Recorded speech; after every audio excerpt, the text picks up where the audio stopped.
ये बात उस समय की है जब धरती पे आदम युग चल रहा था और आकाश में दो एलियन आपस में बातें कर रहे थे जो कि दोस्त हैं। लूडो डुके को बताता है कि एक ऐसी भी जगह है जहाँ ना कोई टेक्नोलॉजी है ना कोई मशीनरी, फिर भी वहाँ लोग बड़े आराम से रहते हैं। और वो जगह दिखाता भी है जहाँ डुके देखता है कि एक लड़की जिसका नाम मेघा है, डुके को वो बहुत अच्छी लगती है। 6 महीने तक डुके मेघा के खेतों में एक पुतला बन के खड़ा रहता है और मेघा को इस बारे में मालूम ही नहीं होता। डुके लूडो को बताता है कि वो अंतरिक्ष में मेघा के लिए सुंदर सपनों का संसार बनाएगा और उसे अपने साथ लेके जाएगा। वो मेघा के पिताजी से इस बारे में बात भी करने वाला है।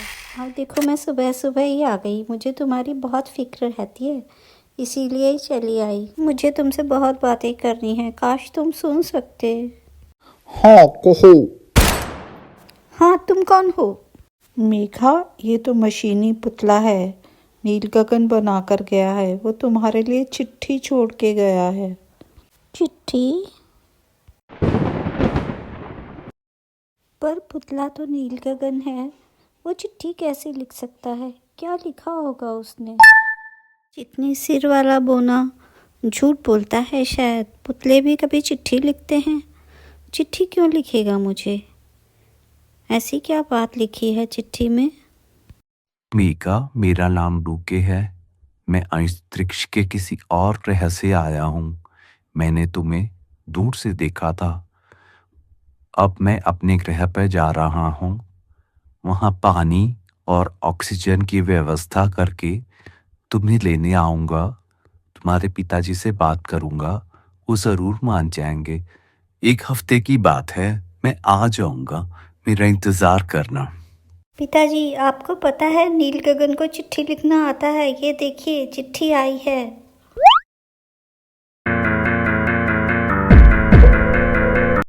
उसकी इतनी हिम्मत!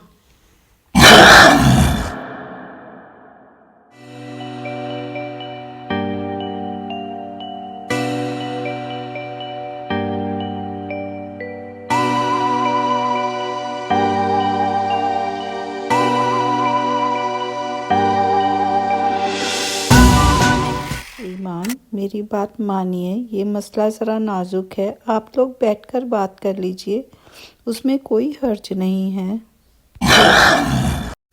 मुझे आपसे बात करनी है। आप मेरी बात बैठ के एक बार सुन लीजिए।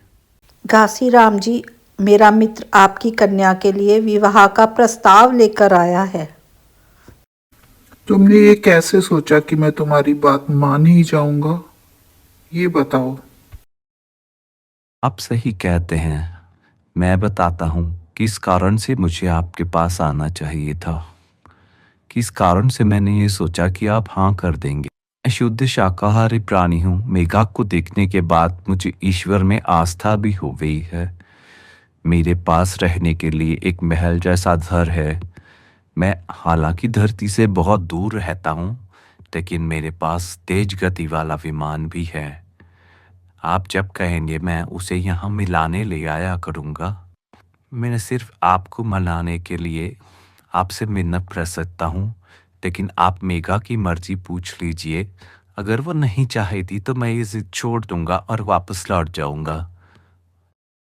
बेटा, मैं ये मानता हूँ कि तुम होनहार और संस्कारी हो। तुम दूसरे ग्रह से आए हो, हम तुम्हारा स्वागत करते हैं, लेकिन तुम्हारे प्रस्ताव पर हम विचार नहीं कर सकते।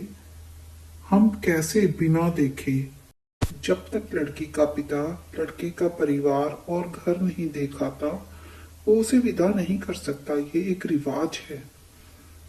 सरपंच साहब, लड़का होनहार है, क्यों ना इसे यहीं रख लें? गांव की बड़ी तरक्की करवा देगा।